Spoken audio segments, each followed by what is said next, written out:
Ding, ding. It is a heavyweight showdown for the national championship on Monday, literally and figuratively.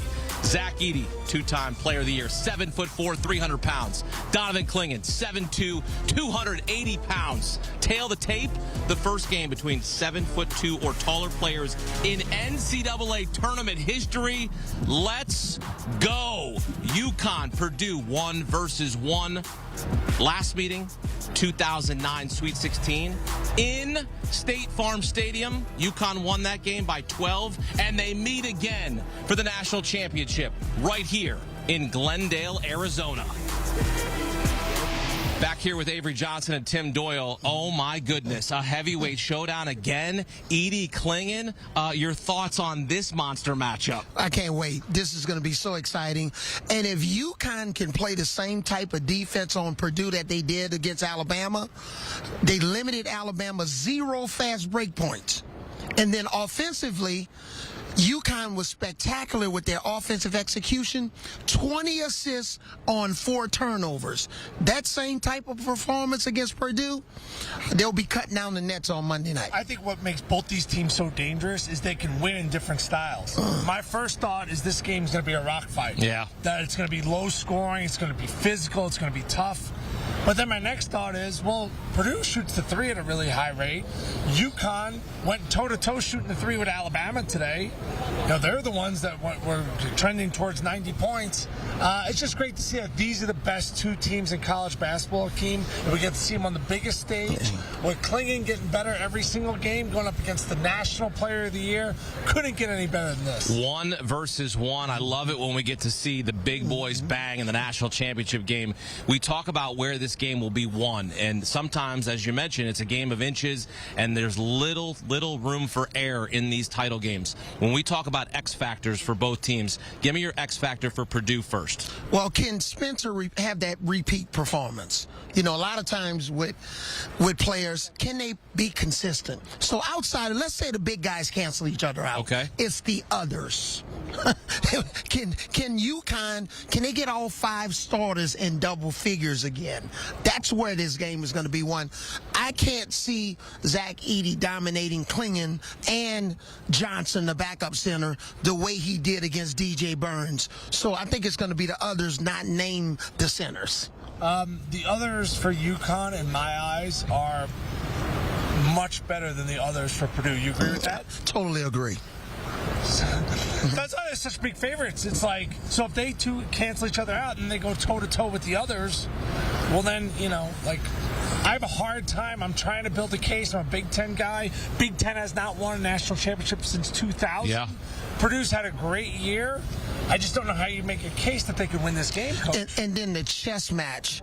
Danny Hurley did something really special. When Alabama, with the small lineup with Grant Nelson, was giving him problems, he took Clingan out of the game and put Samson Johnson in for a few minutes.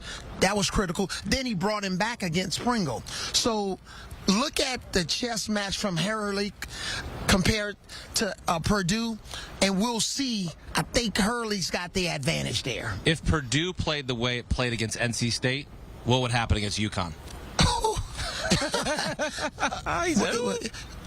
20 piece. Oh, they'll lose by 20. They cannot play. Purdue cannot play the way they played tonight against UConn. This game will be over in a hurry. And especially with the way UConn goes on these 8-0 runs, yep, you know, 10-2 runs, this game, they're going to have to play better by taking care of the basketball. I don't think Purdue did a great job of taking care of the basketball. They struggled with some of the passers digging in, stealing the ball from Edey. Well, now when you have a guy like Donovan Clingan, do you send another guy? Do they play straight up? Is it mano-a-mano? They're going to go one-on-one in the post? That's what I want to see. Yeah. I want to see double teams. I want to see those guys going head-to-head. I don't think Purdue has to play exceptional, but they have to play great. Like, they don't have to play out of their minds, but they have to play much, much better than they did on Saturday. That was a subpar effort. It was good enough to win, but NC State was not very good. And I don't think Purdue's going to shoot 40% from the three-point line against Connecticut. Yeah. Connecticut, Coach, we always need some ammunition with our team. And I think Coach Hurley's going to really talk to his team about how they allowed Alabama to make 11 threes. Yeah. I don't see Purdue making 40% from the three-point line. All right, well, the line is 6.5 in favor of UConn. I'll remind you that UConn has now won 11 tournament games by 13 or more points.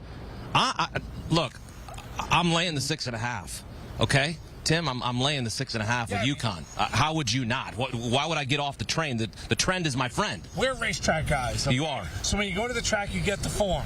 And you look at past performances. You know what the past performances say for UConn? Giddy up. Exactly, yeah. Not only are we winning, we're winning by 15 lanes, 20 lanes, dominating their opponents. So I get it. I want to see a close game. I'm not ready to give out my pick yet. I got to dive a little bit deeper into the numbers, but it seems a little high for me, but it's late with UConn and pick it up. I thought the winner of this Alabama-UConn game was going to be the national champions, and I'm sticking with it. Okay, there we go. UConn. UConn, baby. Back to back. All right, there it is. UConn going to win back-to-back national championships for the first time since Florida in 06-07, according to Avery Johnson and me. I've been drinking the Connecticut water. Well, I've been drinking Connecticut water for the last 10 years, so I'm going to keep on drinking it. All right, this is the first one-seed meeting in the title game just a couple years ago. 2021, Baylor-Gonzaga. Baylor cut down the Nets in New Orleans, Avery's hometown. Who's going to cut down the Nets on Monday night? In the mix for 6, Connecticut chasing its 6th national championship. Purdue chasing its very first as they look to go from one and done to one shining moment.